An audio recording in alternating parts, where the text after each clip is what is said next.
Hello बच्चों, कैसे हो आप लोग। चलिए आज हम फ्यूचर इंडेफिनिट टेंस का एक्टिव और पैसिव वॉइस पढ़ते हैं। प्रेजेंट इंडेफिनिट टेंस का और पास्ट इंडेफिनिट टेंस का एक्टिव पैसिव हमने पढ़ा दिया है, उसका लिंक हमने डिस्क्रिप्शन बॉक्स में दे दिया है। As we know, in active voice sentence begins from subject and in passive voice sentence begins from object. Active voice का फार्मूला है सब्जेक्ट शैल या विल प्लस वर्ब की फर्स्ट फॉर्म प्लस ऑब्जेक्ट, और passive voice का formula है object plus शैल या will plus B धन verb की थर्ड फॉर्म धन बाई धन सब्जेक्ट। एग्जाम्पल देख लेते हैं। आई शैल टीच यू इंग्लिश, और इसका पैसिव बनाएंगे। देखिए इसमें दो ऑब्जेक्ट लगे हुए हैं, तो हम किसी भी ऑब्जेक्ट से पैसिव बना सकते हैं। यू से हम बना रहे हैं passive, you will be taught English by me.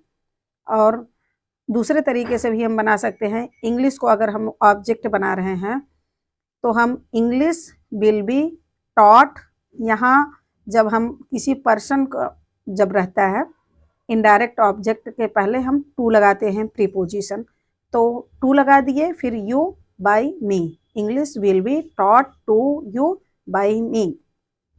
अगला एग्जांपल है they will win the match. अब इसका हम ऑब्जेक्ट को पहले रख देते हैं द मैच, फिर will be won by them. Negative sentence में नेगेटिव सेंटेंस का फार्मूला है subject shall will plus not plus verb की फर्स्ट फॉर्म प्लस ऑब्जेक्ट। जब हम इसका पॉजिटिव बनाएंगे तो हम विल और बी के बीच में नॉट लगा देंगे।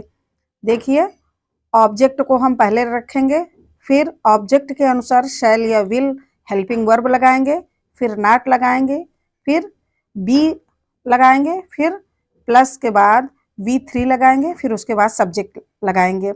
देखिए example, I shall not wear a coat. अब यहाँ पैसिव वॉइस बनाते समय ए कोट ऑब्जेक्ट है, तो इसको हम पहले रखेंगे, फिर इसके साथ विल लगेगा, विल के बाद हम नॉट लगा दिए, फिर बी लगाए, फिर ऑर्न वर्ब की थर्ड फॉर्म, फिर बाय, फिर me. A coat will not be worn by me. ध्यान रखिएगा बी हमेशा मेन वर्ब के पहले ही आएगी। एक्टिव वॉइस देखते हैं अगले एग्जाम्पल का। We shall not sell our car. अब आवर कार हमारी कार, अब ये ऑब्जेक्ट है, तो ऑब्जेक्ट को हम पहले रखेंगे पैसिव वॉइस में, our car will not be sold by us. We का अस हो गया ऑब्जेक्टिव केस में। Active voice I shall not tell a story. अब देखिए ये वर्ब है और वर्ब का ये ऑब्जेक्ट है ए स्टोरी। अब हम सेंटेंस की शुरुआत पैसिव वॉइस में ऑब्जेक्टिव से करते हैं, तो ऑब्जेक्ट इसका है a story will not be told by me. Future indefinite tense का interrogative sentence yes and no questions, यानी ऐसे क्वेश्चन जिसका उत्तर हम या तो यस में देते हैं या तो नो में देते हैं, उसको कहते हैं यस या नो वाले क्वेश्चन। इसका एक्टिव में फार्मूला देखते हैं शैल विल धन सब्जेक्ट धन वर्ब की फर्स्ट फॉर्म धन ऑब्जेक्ट, और पैसिव में इसका फार्मूला है शैल या विल धन ऑब्जेक्ट धन बी धन वर्ब की थर्ड फॉर्म धन बाय धन सब्जेक्ट। देखिए इसका example, shall we play a match. क्या हम मैच खेलेंगे। देखिए क्या सबसे पहले आया है, तो इसमें हम आंसर देंगे या तो हम खेलेंगे तो हाँ या तो ना में उत्तर देंगे। यही होते हैं यस या नो वाले question. Shall we play a match. अब इसका हम पैसिव बनाते हैं will a match be played by us. देखिए ये विल हम हेल्पिंग वर्ब हम सबसे पहले लगाते हैं, और मैच है ये मैच, तो ये मैच जो है मैच के साथ ये विल ही लगेगा हेल्पिंग वर्ब, और बी फिर वर्ब की थर्ड फॉर्म, उसके बाद बाई, उसके बाद ये हमारा वी जो है ऑब्जेक्टिव केस में यहाँ अस हो गया है। दूसरा एग्जाम्पल देखते हैं, will he read the Ramayana. क्या वह रामायण पढ़ेगा। तो इसमें भी यही यस या नो वाले क्वेश्चन हैं। तो ये विल जो है यहाँ हम हेल्पिंग वर्ब विल ही रखेंगे, क्योंकि द रामायण, ये जो रामायण है रीड का ऑब्जेक्ट ये भी विल ही लेगा अपने साथ हेल्पिंग वर्ब। तो पैसिव वॉइस में भी हम सबसे पहले फार्मूले के अनुसार शैल या विल रखना है, तो यहाँ विल रख दिए, फिर ऑब्जेक्ट रख दिए, फिर बी, उसके बाद रीड की तीनों फॉर्म वर्ब की एक ही होती है, रेड बाय हिम। तो will the Ramayana be read by him.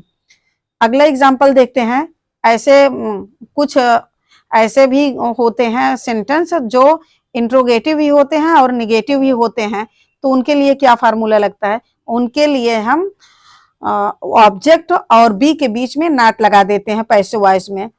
Subject देखिए, active, will you not sell your car, क्या तुम अपनी कार नहीं बेचोगे?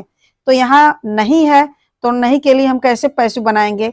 देखिए, will helping verb, your car के साथ जो है विल हेल्पिंग वर्ब लगेगी, तो हम हेल्पिंग वर्ब की को सबसे पहले रखते हैं वाक्य की शुरुआत में, फिर उसके बाद ऑब्जेक्ट रखते हैं। ऑब्जेक्ट क्या है? योर कार है।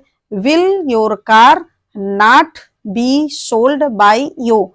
इंट्रोगेटिव निगेटिव में ऑब्जेक्ट योर कार है और बी, इसके बीच में हम नॉट लगाते हैं। WH वाले क्वेश्चन, ऐसे क्वेश्चन जो what, where, when, which, why, whom से शुरू होते हैं उनको हम कहते हैं WH वाले क्वेश्चन। ये क्वेश्चन वर्ड जो है WH इसमें रहता है, इसलिए इसको WH वाले क्वेश्चन कहे जाते हैं। इसका हम टेंस वाला फार्मूला देखते हैं जो एक्टिव में होता है, फ्यूचर इंडिफिनिट टेंस का इंट्रोगेटिव सेंटेंस। WH पहले लिखते हैं, धन हेल्पिंग वर्ब शैल या विल लिखते हैं, धन सब्जेक्ट, धन वर्ब की फर्स्ट फॉर्म, धन ऑब्जेक्ट। अब जब हम इसका पैसिव बनाएंगे तो WH तो वैसे ही अपने ही स्थान पे रहेगा, फिर उसके बाद हेल्पिंग वर्ब जैसा ऑब्जेक्ट रहेगा उसकी आवश्यकता अनुसार शैल या विल में से कोई एक लगाएंगे, फिर ऑब्जेक्ट, फिर बी, उसके बाद वर्ब की थर्ड फॉर्म, धन बाई, धन सब्जेक्ट। उदाहरण हम देखते हैं, how shell I get it, मैं इसको कैसे पाऊंगा। अब देखिए, WH पैसिव वॉइस में भी हम यहाँ क्वेश्चन वर्ड रख दिए हैं हाउ, और इट के साथ विल लगेगा तो हेल्पिंग वर्ब विल लगाए हैं, फिर ऑब्जेक्ट इट लगा दिए, फिर बी, फिर वर्ब की third form gotten by me, तो हो गया how will it be gotten by me. अगला एग्जाम्पल है, what will he teach me, वह मुझे क्या पढ़ाएगा।